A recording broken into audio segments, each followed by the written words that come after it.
week. And I would like to take this opportunity to invite you that for the next couple of weeks, we be prepared for such a very important and special class. Amen. Yeah. Now, allow me to bring this one to us where we left. Just allow me to share the module where we left yesterday. Module, but again, log in your register just to show you are present, just to indicate that you are present. Still other people are joining, but we can proceed for the sake of time. And I want to appreciate really each one of you for the sacrifice that you're making. It's not for granted. I know you're getting something that will bring transformation in the areas of whatever work you're doing. We stopped on page number 4, isn't it so? We stopped on page number 4, where you say, local, national, regional, and international actors share the responsibility for effective humanitarian action. They represent a variety of state and non-state actors, including donor nations, international and non-government organizations, NGOs, local NGOs, civil societies, and members of international organizations such as the United Nations and the ICRC.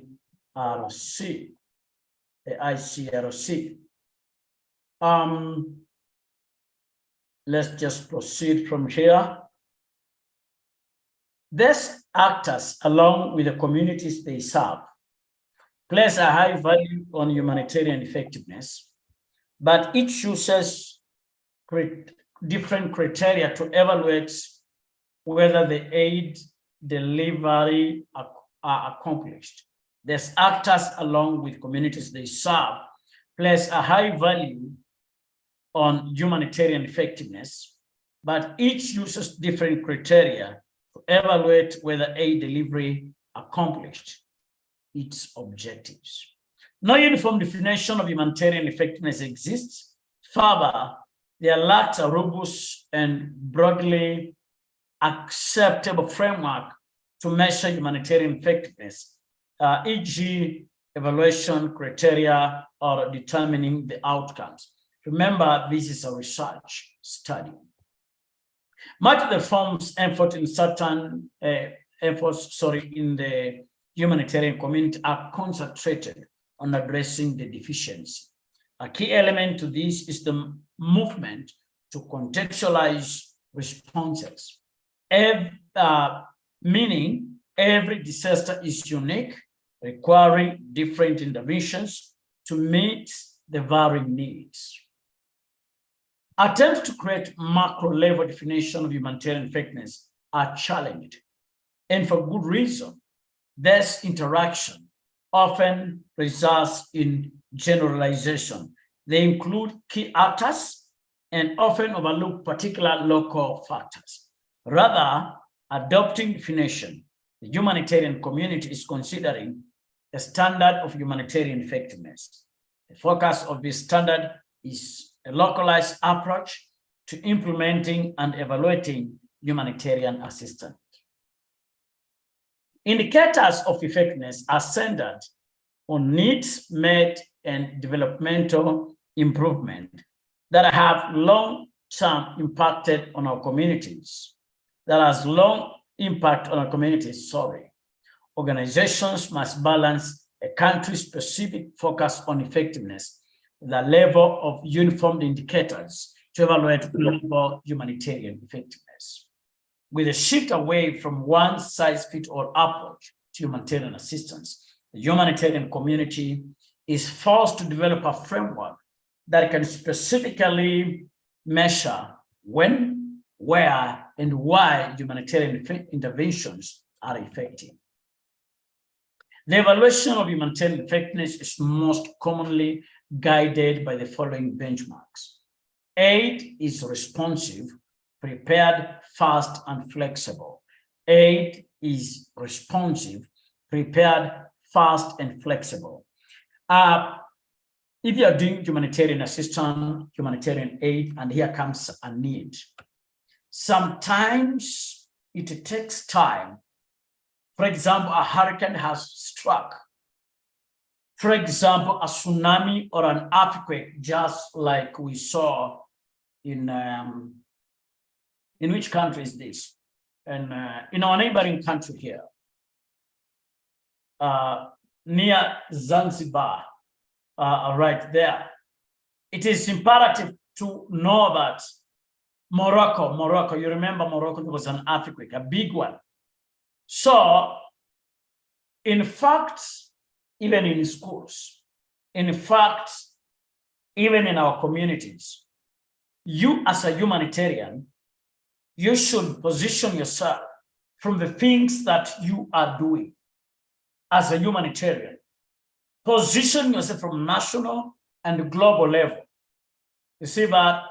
So that you are able to have what you call access. And this access is coming with module 1. I hope somebody will be able to share module 1 notes to make the humanitarian aid responsive, that when the disaster is about to strike, we're able to communicate the relevant government agencies, we as humanitarian diplomats, and be able to administer proper response. There's been a challenge whereby we have to keep consulting because we are not prepared. We have to, if maybe locust strikes or hunger or maybe insecurity issues, a diplomat, a humanitarian, somebody with humanitarian diplomatic skill and ability, they should be able to execute the program, the program of the response program, like evacuation, setting up of new homes, centers for medication, treatment, maybe counseling, psychology. You see that?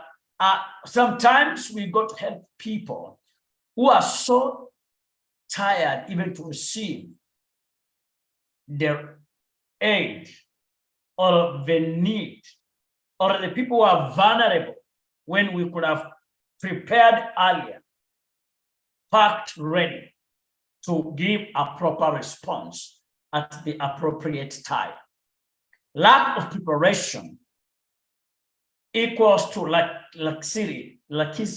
So we were reluctant, we were relaxed, we are not able to know that we should be very fast, we should be ready, very fast, clear on our mission, specific. So that's what we're saying. Aid is responsive, prepared, fast, and flexible. Aid is well coordinated. So you being a humanitarian diplomat who is not a political diplomat in this kind of a space, you don't go in the field and bring confusion among other organizations in the field. But your mission with others must be properly coordinated, that you fit in when you get other humanitarian organization or other humanitarian actors in the field. If they are dealing with children, if they are dealing with hospitals, if they are dealing with men, women, or soldiers, you are feeding in. Sometimes I've seen some humanitarian organizations. They go with a good intention of distributing maybe food or maybe some different things, but they get arrested. Instead, they don't deliver their services because There are tools they are missing. There are some requirements. They don't meet the standard. You see that? And that is the purpose of evaluation. Evaluating ourselves, self-evaluation.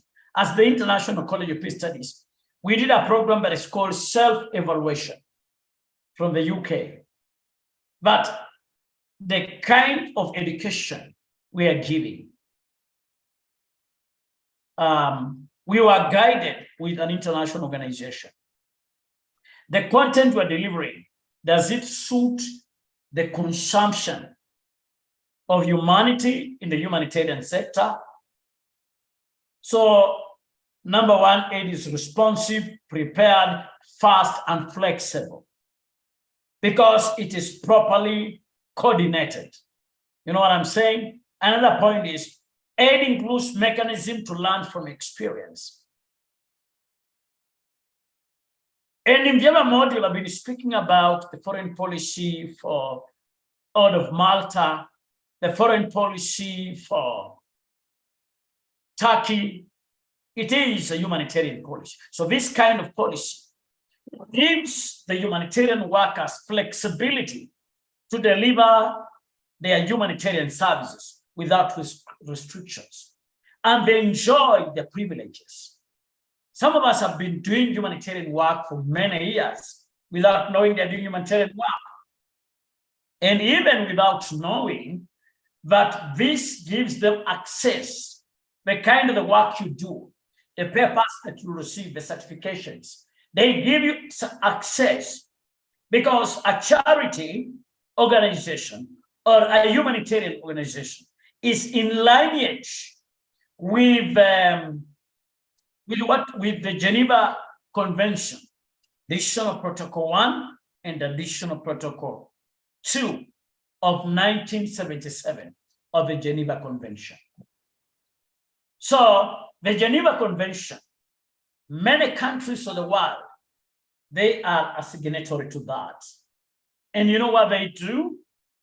All countries that are a signatory to that and the organization are accountable, and we hold other countries accountable to us, and we are accountable to our neighborhood countries to these treaties because of the Geneva Convention. So we have access to the privileges and opportunities to be able to deliver and access the vulnerable people in their specific places. And that is why we're having this course. Human resources are adequate. Within humanitarian aid reform, an acceptance is surfacing that specific systems to improve humanitarian effectiveness can in fact reduce effectiveness. Meeting donor requirements, for example, is a common indicator of aid effectiveness. Yet, donor satisfaction does not mean that an intervention has been effective. When we are doing humanitarian work, how do we evaluate that that work has brought impact, transformed people's lives? By us seeing transformation in these people, progress and continuation. So if you'll ever do a humanitarian activity or a humanitarian work, it has to be sustainable. The kind of the work that we do, they have to be sustainable. You remember when the Order of Malta started in Jerusalem. They now have over 1,000 years. My question is, from the foundations that you are laying in your organization as a humanitarian actor, how far do you think you can go? Can you go a half a mile, 10,000 miles? Can you go 10 years, 20 years, 100 years? It all determines by conceptualization and operationalization. If you get the concept, you are able to operationalize it properly. If we get it wrong, we do it wrong. If we get it right, we drive it correct. The donor community is leading the drive to incorporate other important components besides compliance. Much of the emphasis in aid reform has concentrated on diplomatic activities to increase and sustain the political will of donors and recipients. The reform agenda concentrated on making aid more transparent, accountable, and effective. The 2005 Paris Declaration on Aid Effectiveness and the 2008 Accra Agenda for Action exemplify diplomatic emphasis directed at improving aid.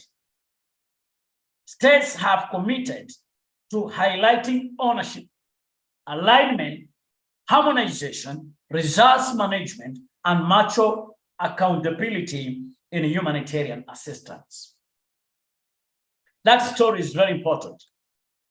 As organizations are moving to program-based approaches, humanitarian effectiveness is measured by the output that flowed from intended goals.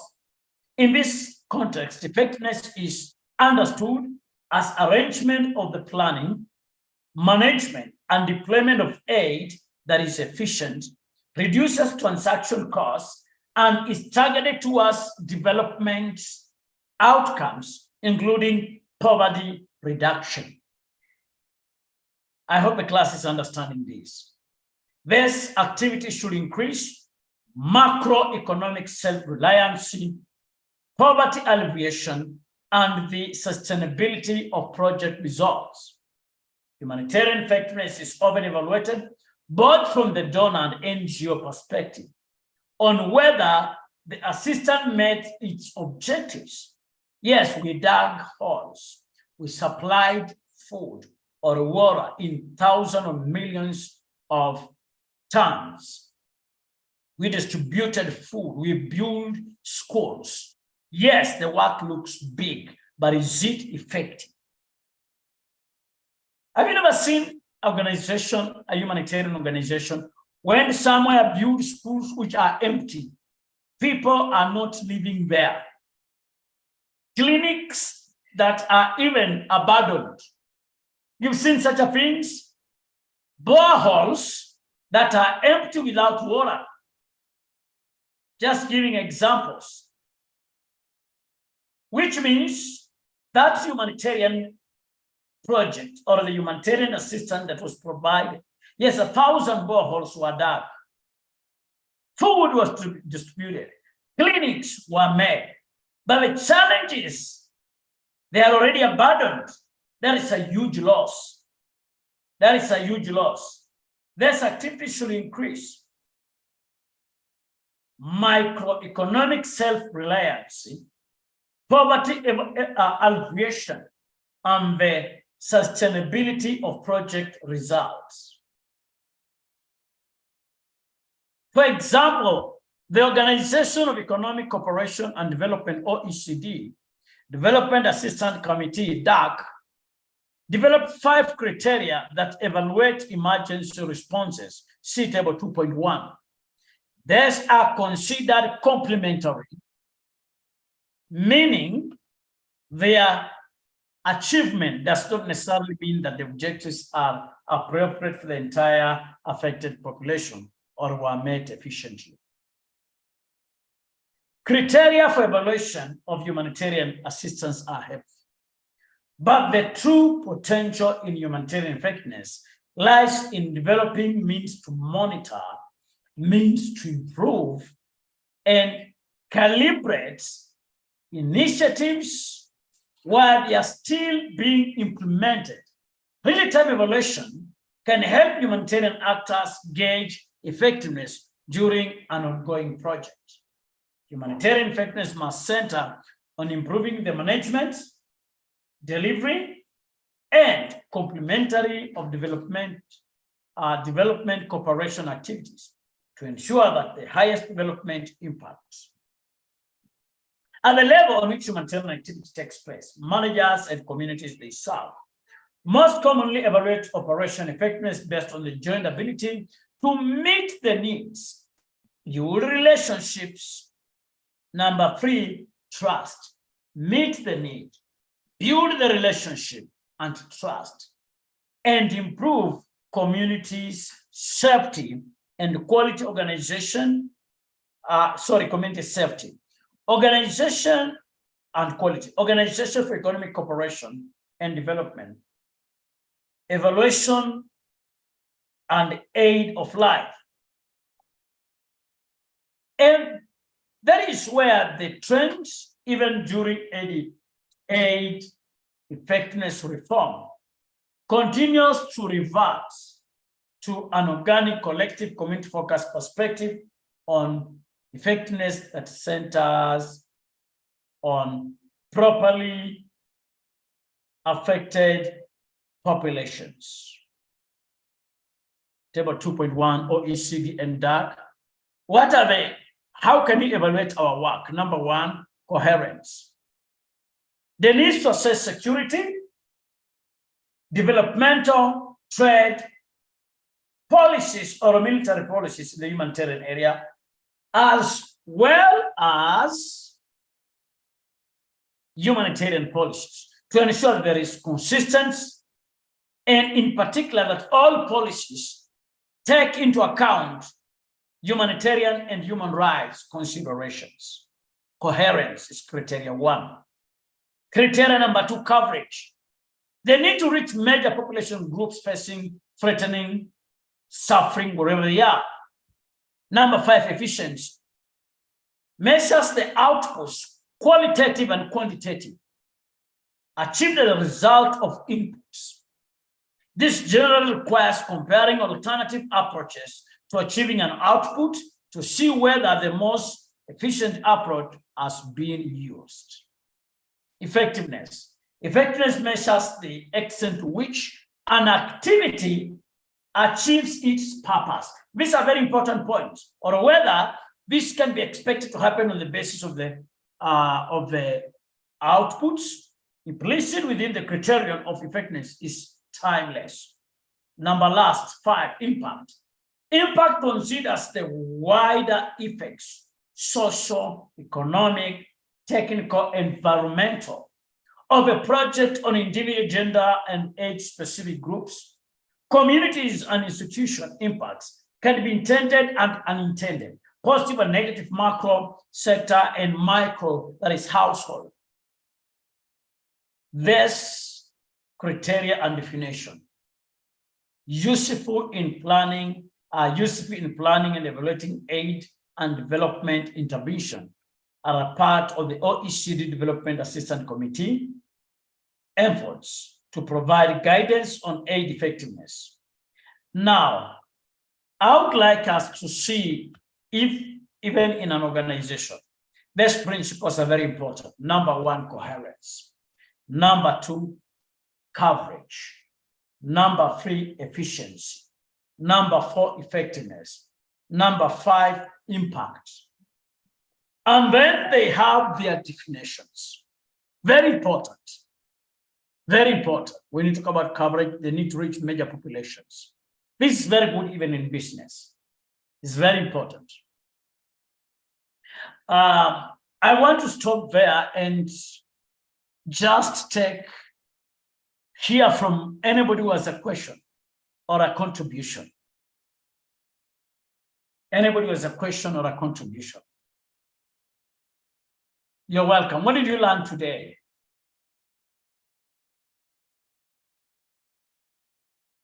What did you learn today? What did you learn today? Or what is your takeaway? What did you hear tonight? Priscilla, go ahead. You can unmute yourself. Thank you so much, Your Eminence. Yes, sir. I joined a bit late. Okay, I joined early, but I was not being let in. I don't know why. But thankfully, I was able to pick some things. For example, how to evaluate the humanitarian work. And one of the things that I've picked up is effectiveness. Actually, one of the challenges I've seen, especially in Uganda here, there are some places, for example, there are some places let me say NGOs or workers, humanitarian workers, they go maybe like, as you said, like they build a school, but the people there, they have a negative attitude towards going to school. So you find you build a school, you even provide the basic needs, but parents are tying their children at home and they're not sending the children at school. That's why in some places in Uganda, you find the government itself is moving with the police to go and arrest parents who are not taking children to school, even when there's availability of the school is having enough resources. Yeah, it's interesting.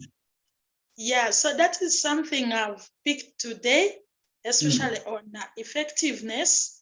And I hope as I continue with my humanitarian work, I will put it in place and check on all those the things that helps me to evaluate my work. Thank you.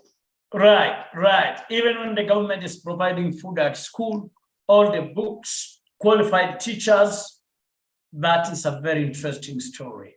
So you find out that what we just learned today, you find out that it's very important to know you're doing a humanitarian work. Yes, you have access. Yes, you have the donor contribution. You're ready for the work. But how do you say whatever we did has impact or effective? You see that? It's very important because you can build schools, use a lot of resources, put up libraries, put all the facilities. And when we come down next week, we'll be looking at local ownership and one thing you could have invited me, and I would appreciate to advise the government on that. I'll be more than honored to advise the government on what they need to do. You see that? You have all the materials that people need, but the people are feeling you are giving them something strange. They don't own it. It doesn't belong to them. So that is yours. They miss what we call ownership. They feel you're pushing them towards what is not theirs. So that is the problem. You can hire professionals and consultants, and we will be ready to support such life. It's very important. And thank you for sharing that. Let's keep sharing. What is your takeaway? Thank you, Priscilla. What is your takeaway tonight? Anybody? What did you learn tonight from your area? Anybody? We'll be closing shortly. We have 4 minutes. You can raise up your hand if you want to do that, and then I'll be able to hear you. We'll hear you.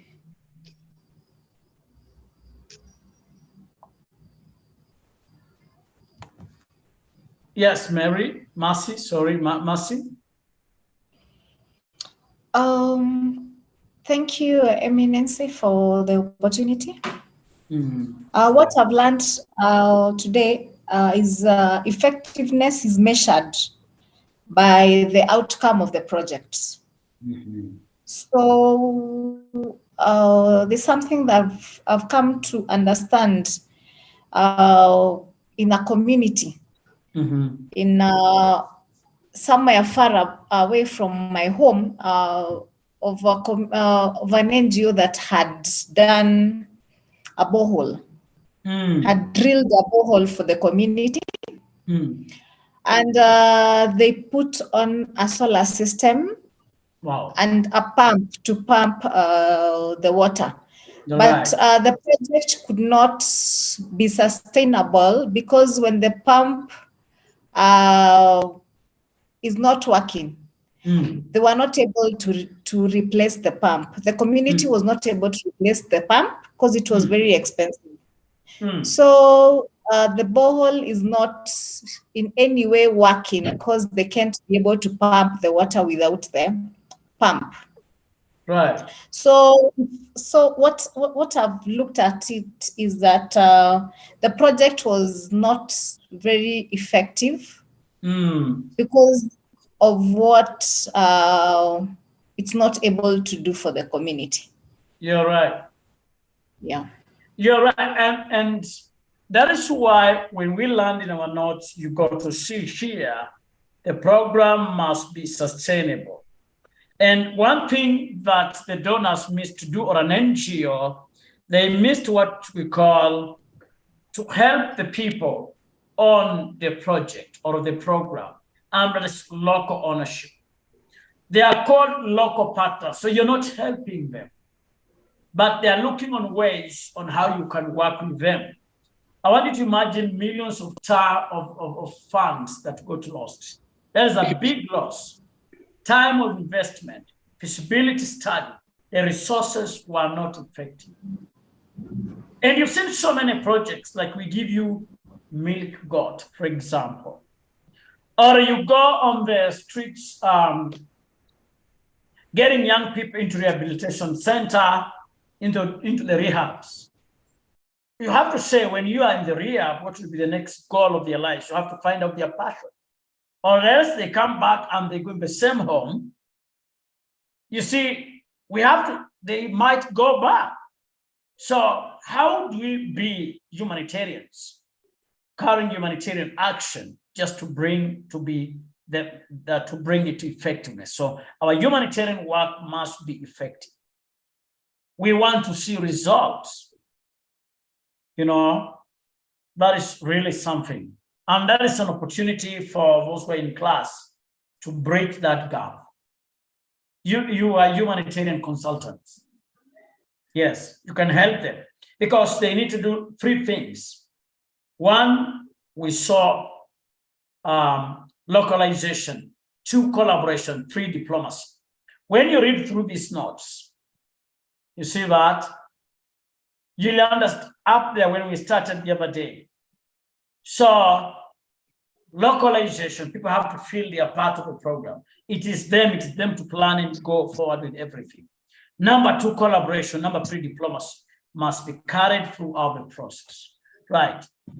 We had Lily. I'm not sure whether Lily. Oh, yes, Lily, congratulations and you're welcome back. Thank you very much, sir. Right.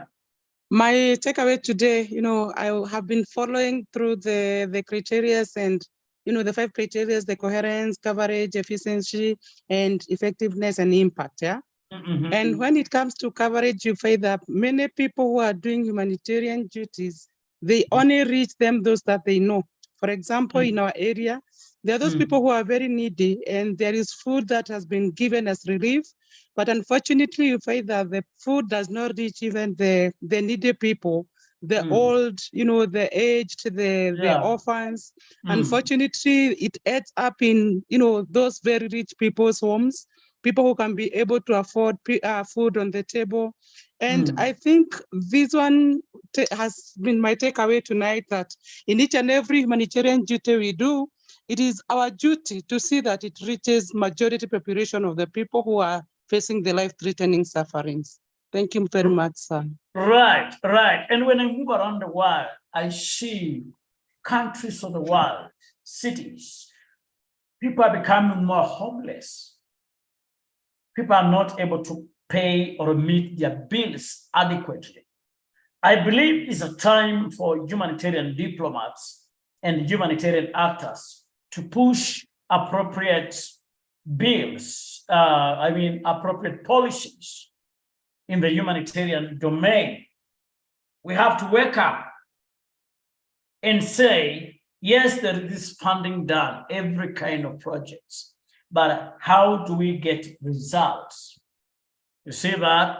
It's not enough to say we have given 2 billion USD or 1 million shillings or 10 million or so to a particular family or a country or a sector.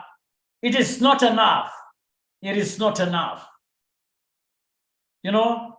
What we realize is how effective is that funding? What are the results of the funding?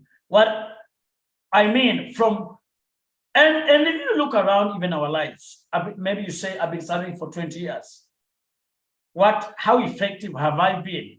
Go back with your pen and say, no, The next remaining 20, 30, 40, 50 years, I have to do it.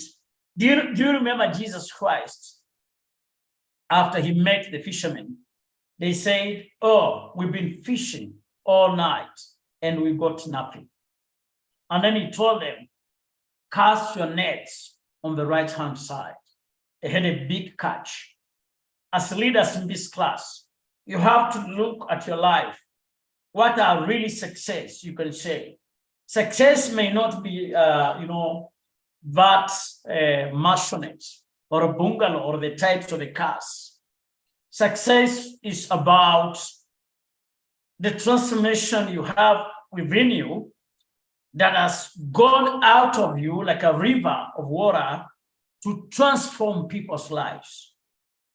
How many lives have we touched and these lives got transformed into new good lives when they say, wow, when I had him or her, I felt like a good morning has come in my life.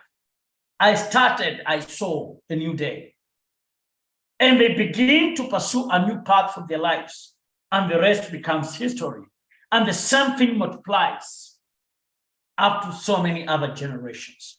Right, any other contribution before we close, or maybe a question? Any other contribution, or maybe a question? Right, Eliud, you're welcome. Thank you, Your Eminence. Good evening, Yes, and sir. good evening, leaders. Yes, sir. I think the main, my takeaway today is about short-term versus long-term effectiveness. And thank you so much for education. Thank you for the enlightenment today, because I think most of us being leaders in the humanitarian sector, we tend to find that we always occupied on the short-term goals and the effectiveness of a certain situation in helping out humanity rather than thinking out of the long-term achievement, maybe how to help the society in long-term goals. So that is my takeaway. Thank you so much. A lovely night. Very important, very important. You don't want to leave the coming generation to keep starting. You see that?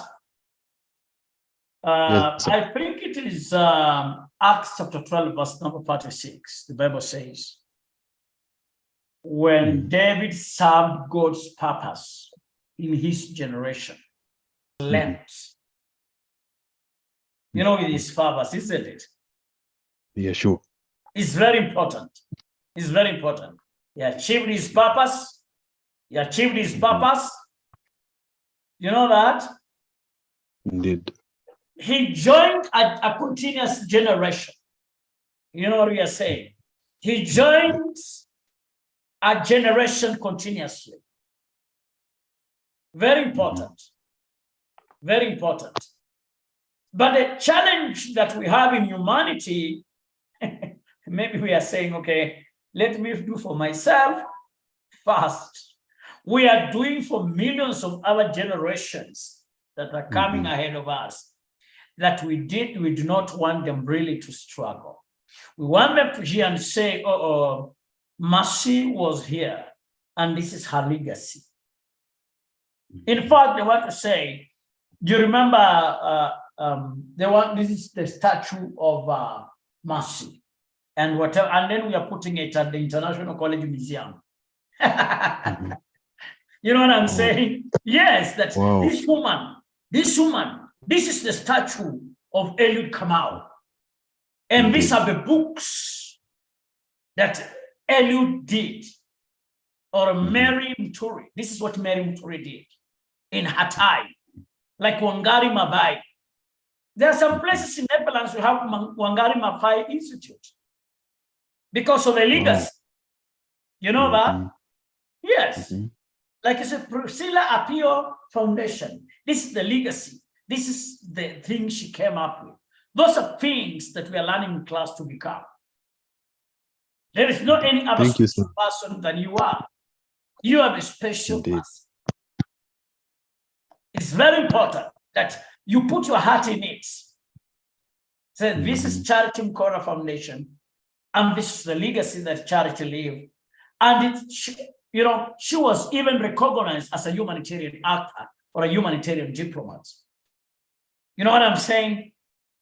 So the things we are learning, I know we've been in university, schools, institutions, are things that we are saying, what is the legacy behind what we do? Mm-hmm. Indeed. You know, you might not be remembered of how much money you had, but you'll be remembered of the books you read and the things you did. Mm-hmm. Yes, very important. I was in the United Nations University and there were polls. In these polls, they had, I saw statues of leaders in the region, you know, statues in the whole region, you know, and whatever these leaders did, critically very important. So it's very important to know that humanitarian effectiveness is very important and the results, critically, the purpose of achievement. Thank you, members, for taking up your time today. Again, I want to appreciate you. I want to bring this announcement. Our class are 3 times a week for those that are joining us, 3 times a week.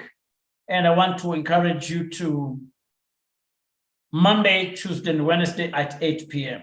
So take time and be in class, study your notes. We are supposed to go for the next 13 weeks. What you need to do is do your assignments, read the manual, the material out of class, call the office, and you should be able to be served. Critically, very important. With those few remarks, God bless you and have a good evening. For the physical classes tomorrow, but for the online class until next Monday, Tuesday, and Wednesday. God bless you and enjoy the rest of the weekend. But for those that we're meeting tomorrow, I want to see you tomorrow. Thank you and God bless. Bye for now. Bye. Thank you.